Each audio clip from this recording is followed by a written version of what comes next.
E eu quero convidá-lo nesta manhã à leitura de 2 textos da Palavra de Deus para nossa meditação nesta manhã. É o texto de Marcos, nós estamos na segunda mensagem da série Páscoa. Momentos que estamos aguardando a Páscoa, a presença do Senhor, a salvação de Cristo de forma abundante, revelada ao mundo, revelada a todo ser humano que crê no nome de Cristo Jesus. Marcos capítulo 13, versículo 1 e 2, depois nós vamos ler o livro de Apocalipse, capítulo 22. Lá o último capítulo do livro de Apocalipse, onde nós vamos ler também os versículos 12 e 13, 7, 12 e 13. Então vamos ler agora Apocalipse 13, 1 e 2, que diz assim: Ao sair Jesus do templo, disse-lhe um dos seus discípulos: Mestre, que pedras, que construções! Mas Jesus lhe disse: Vê essas grandes construções? Não ficará pedra sobre pedra que não seja derribada. Eu vou ler novamente. Ao sair Jesus do templo, disse-lhe um dos seus discípulos: Mestre, que pedras, que construções! Mas Jesus lhe disse: Vês essas grandes construções? Não ficará pedra sobre pedra que não seja derribada. Apocalipse 22, versículo 7, diz assim: Escutem, diz Jesus, eu venho logo. Felizes os que obedecem às palavras proféticas deste livro. Versículo 12 e 13, escutem, diz Jesus, eu venho logo. Vou trazer comigo as minhas recompensas, para dá-las a cada um de acordo com o que tem feito. Eu sou o Alfa e o Ômega, o primeiro e o último, o princípio e o fim. Queridos, nesta manhã, nesta segunda mensagem dessa série sobre Páscoa, nós queremos trazer para você uma mensagem de esperança. A nossa grande esperança. A esperança de todos aqueles e aquelas que um dia entregaram as suas vidas nas mãos do Senhor e que confiam plenamente na sua palavra, que escutaram atentamente ao chamado de Deus, reconheceram a sua voz e decidiram por segui-lo. Ele diz no livro de Apocalipse que ele vem logo. Ele vai vir trazer com ele as recompensas de cada um de nós, para entregar nas nossas mãos, de acordo com aquilo que cada um de nós tiver feito. E ele diz que ele é o Alfa, o Ômega, o princípio, o primeiro, o último, o fim. Ele é tudo. Ele é Senhor das nossas vidas. Nesta manhã de domingo, desse dia 21, eu quero trazer para você uma palavra de esperança. Uma palavra que venha motivar o teu coração a continuar buscando a presença do Senhor. Não se encantando com as coisas deste mundo, como aquele discípulo que ao sair do templo olha e se admira pelas construções, pela beleza das construções, pela grandeza das construções, pela talvez riqueza das construções. E Jesus diz para ele: olha, você está vendo tudo isso? Não vai ficar pedra sobre pedra que não seja derribado ou destruído. O Evangelho de Cristo não teria sentido se fosse somente este momento, se fosse somente o hoje, se fosse somente o agora, se fosse somente estas questões em que encontramos e vivemos. Mas o Evangelho, ele traz embutido nele, a Bíblia traz em toda ela uma proposta de restauração, de resgate, de renovação das nossas vidas através da segunda vinda de Cristo. A segunda vinda de Cristo é o assunto mais mencionado em toda a Bíblia. Há cerca de 300 referências na Bíblia a respeito da primeira vinda de Cristo. Quando Jesus veio ao mundo, quando Jesus nasceu, quando Jesus veio com uma missão de entregar a sua vida por cada um de nós. Porém, há mais de 2.400 referências sobre a segunda vinda de Cristo. Há mais de 2.400 colocações na palavra de Deus sobre a volta de Cristo. A segunda vinda de Cristo é o clímax da história, é o apogeu, é a apoteose, é o ponto culminante, é a consumação de todas as coisas. Todas as coisas vão se resumir neste momento em que Cristo voltar em glória para buscar a sua amada igreja. A história não caminha nesse tempo sem rumo, nem sem um destino. Ela não está à deriva. Ela caminha para a consumação em que a vitória final, o brado de vitória final, será de Jesus Cristo, o Senhor, e da sua igreja. O mesmo Jesus que nasceu em uma manjedoura, que cresceu trabalhando numa carpintaria, juntamente com o seu pai, que morreu na cruz do Calvário, ele ressuscitou gloriosamente e está assentado à destra do trono de Deus. Reina ele absoluto, e ele voltará em majestade, em poder e glória, para nos levar para perto dele. Quando eu olho para a palavra de Deus e a comparo com os nossos dias, com esse tempo em que nós estamos vivendo, eu percebo o quão está perto de se cumprir essa promessa feita por Jesus. Os sinais profetizados por Jesus estão se cumprindo ano após ano, e a sua vinda está bem mais próxima do que nós podemos imaginar. Nós não sabemos o dia nem a hora. Jesus também disse e respondeu a esse episódio dizendo que nem ele mesmo sabe, só o Pai. Mas ele não deixa de ministrar e de falar sobre os sinais que antecederão a sua vinda. Quais são esses sinais? Primeiro sinal é a evangelização de todas as nações. E a boa notícia sobre o reino será anunciada no mundo inteiro como testemunho para toda a humanidade. Então virá o fim. Lá em Mateus 24:14 você encontra esse verso. Este é o sinal que mostra a graça de Deus. Jesus morreu para comprar aqueles que procedem de toda tribo, raça, povo, língua e nação. Enquanto o evangelho do reino não for testemunhado, pregado para toda a humanidade, Jesus não virá. Mas nós temos percebido que com o desenvolvimento de tantas possibilidades, até mesmo aqui da rede social, aonde esta palavra alcança, aonde esse reino de graça, de justiça está sendo levado e pregado,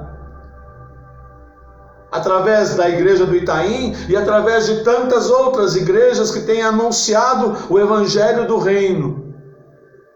mesmo de uma forma remota, pela rede social, o Evangelho tem sido pregado. A segunda questão que Jesus apresenta do sinal da sua vinda é a tribulação. Porque naqueles dias haverá um sofrimento tão grande como nunca houve desde que Deus criou o mundo. E nunca mais acontecerá coisa igual. Porém, Deus diminuiu esse tempo de sofrimento.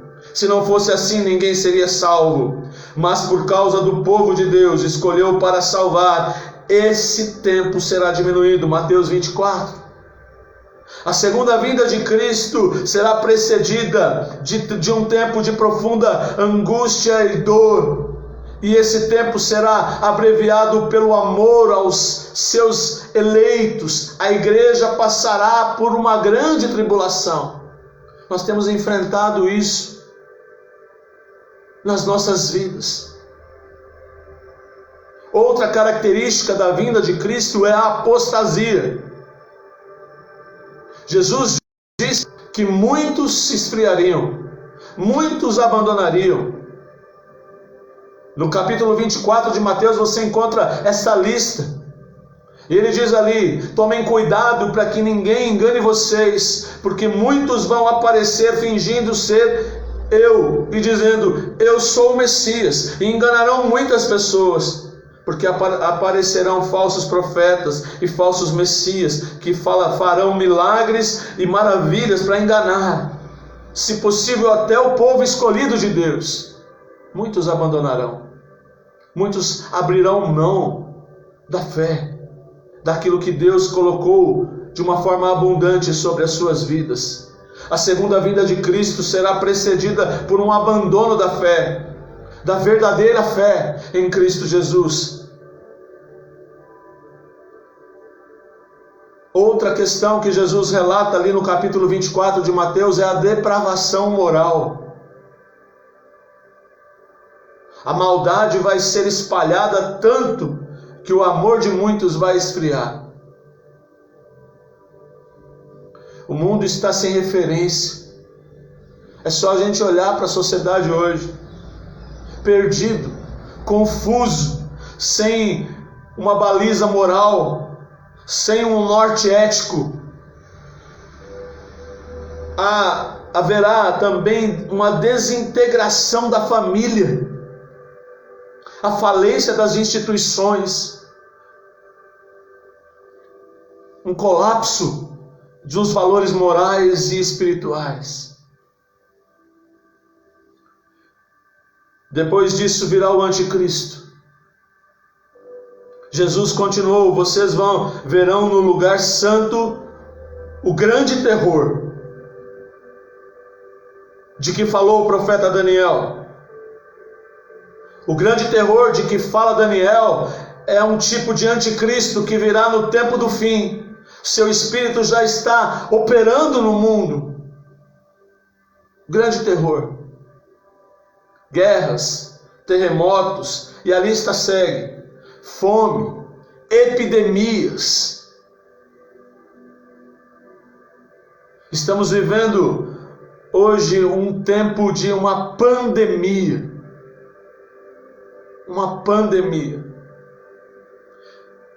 Onde muitas pessoas estão desanimadas. Mas sobretudo esta pandemia tem desafiado a ciência e deixado a humanidade perplexa.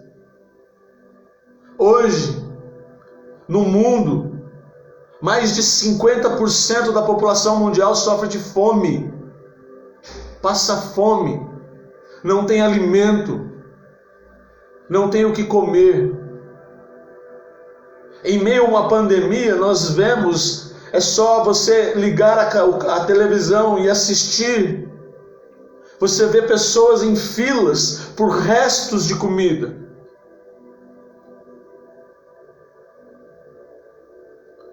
Mas eu disse para você que essa mensagem é de esperança, porque parece-me que a mensagem da segunda vinda para a igreja evangélica hoje se tornou uma mensagem de tristeza, E não é uma mensagem de grande esperança, porque nós teremos a vitória daquele que disse que a vitória está no nome dele. A igreja deve aguardar a vinda de Cristo com uma grande expectativa, não com dor. Não é motivo de desespero, é motivo de alegria. É desespero para aqueles que não têm Cristo, mas para aqueles que são salvos é motivo de alegria. Irmãos, vocês não precisam que eu lhes escreva a respeito de quando e como estas coisas vão acontecer, diz Paulo lá em 1 Tessalonicenses. Pois vocês sabem muito bem que o dia do Senhor virá como um ladrão, não na calada da noite, quando as pessoas começarem a dizer tudo está calmo e seguro. Então é que de repente a destruição cairá sobre eles. As pessoas não poderão escapar, pois serão como a mulher que está sentindo dores de parto. Paulo está dizendo aqui aos crentes daquela igreja que, a despeito das coisas terríveis que acontecerão no fim, eles deveriam aguardar com grande expectativa a volta de Jesus, pois a segunda vinda de Jesus é a grande esperança daqueles que creem. É a nossa grande esperança. Para os crentes em Jesus Cristo, será o dia da recompensa e da glória, onde Jesus disse que Ele trará a recompensa de cada um nas suas mãos. Por isso a igreja deve aguardar a segunda vinda de Cristo, não com pesar e nem com tristeza pelos acontecimentos, mas com grande expectativa. Jesus virá, Ele virá para nos buscar. Maranata, ora vem, Senhor Jesus. Essa deve ser a nossa oração, o nosso clamor.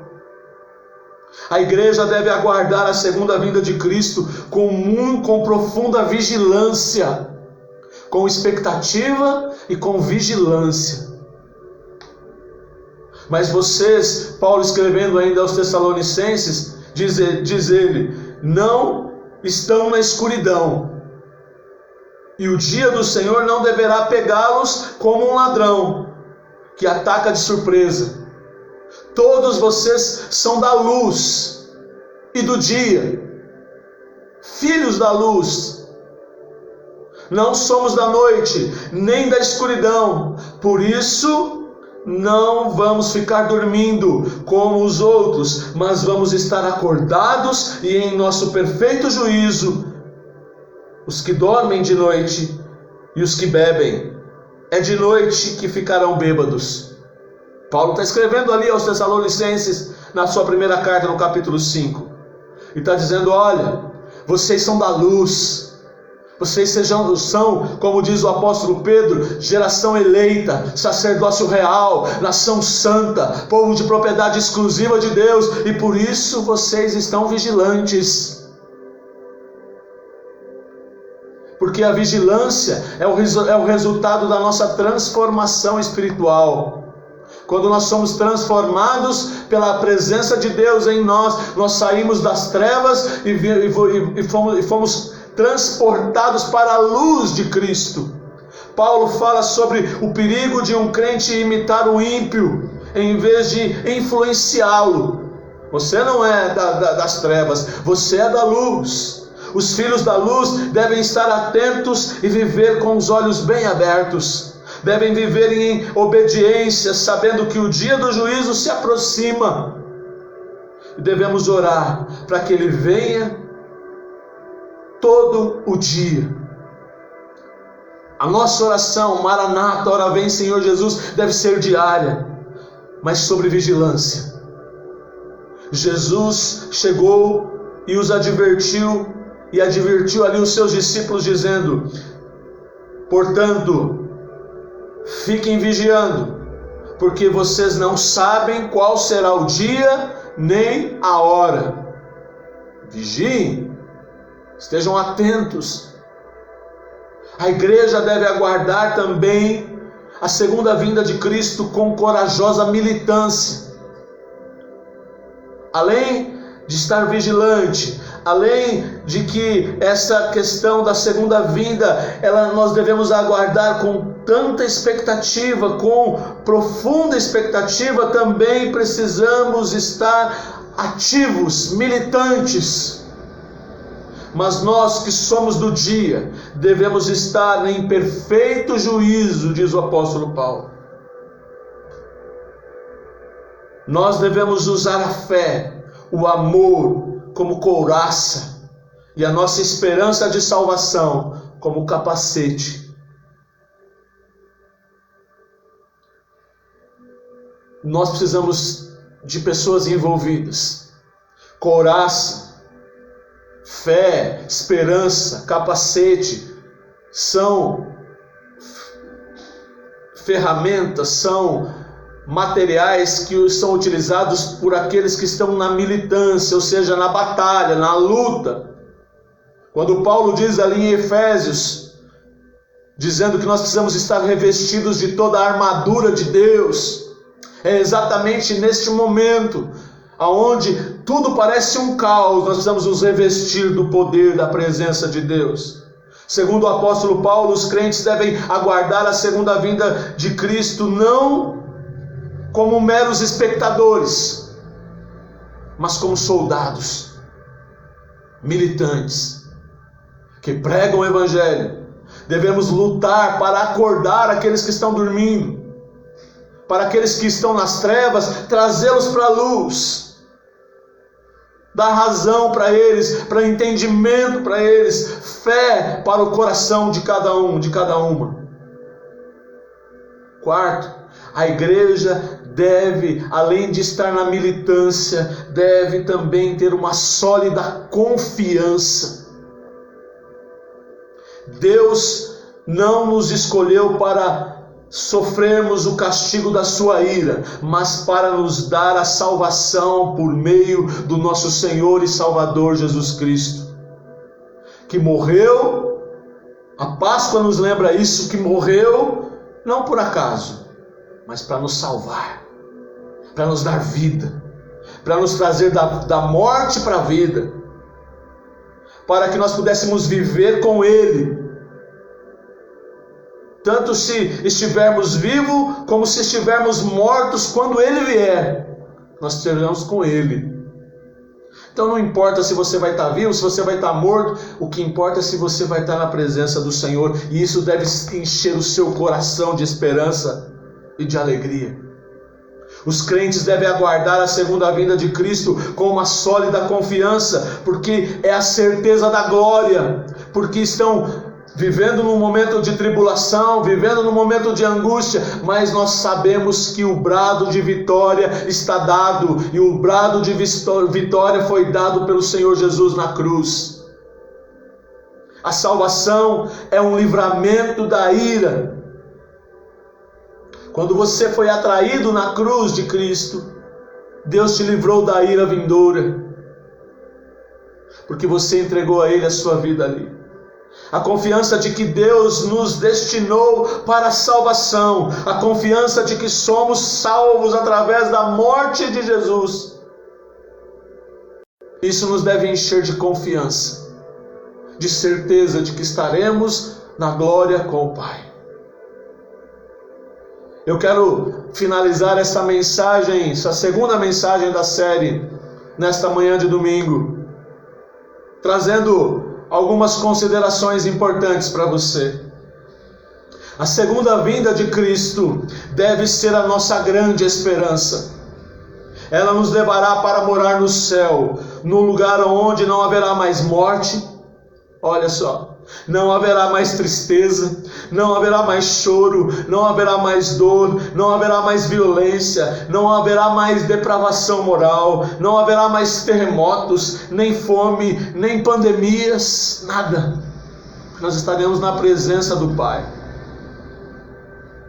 As tribulações, a apostasia, a depravação moral, o anticristo, as guerras, a fome, tudo isso passará, porque nós estaremos com o Senhor. Essas coisas devem nos fazer pensar se estamos vivendo apenas para este tempo ou ansiamos pela vinda e a vida eterna com o Senhor. Se você está vivendo agarrado nesse tempo, você é o mais infeliz de todos os homens.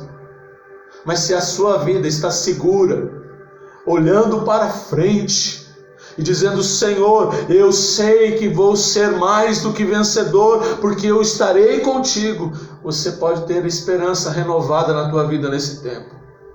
Nós vibramos por coisas muitas vezes da terra, choramos por coisas da terra, mas não vibramos nem choramos pelas coisas do céu. Há uma mudança de valores nesse tempo.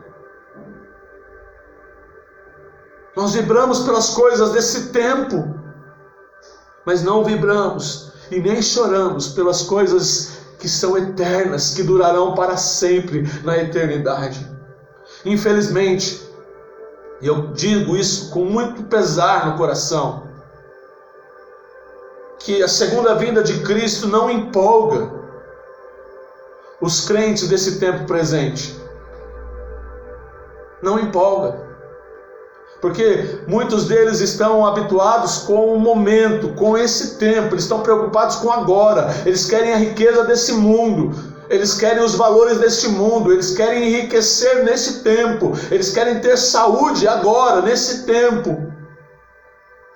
E ficam ansiosos por aquilo que não traz esperança, mas nos enche o nosso coração de tristeza, de pesar.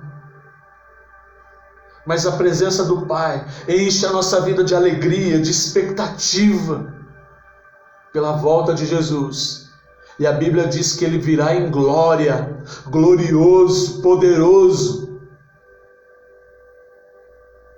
Será que estamos preparados realmente para a segunda vinda de Cristo?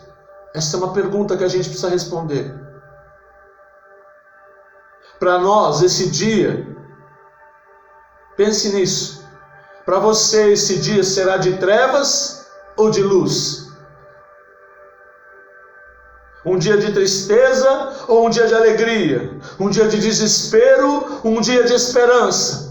E eu quero dizer para você, se você estiver no Senhor, esse dia será um dia de luz que você nunca viu, uma iluminação que você nunca presenciou,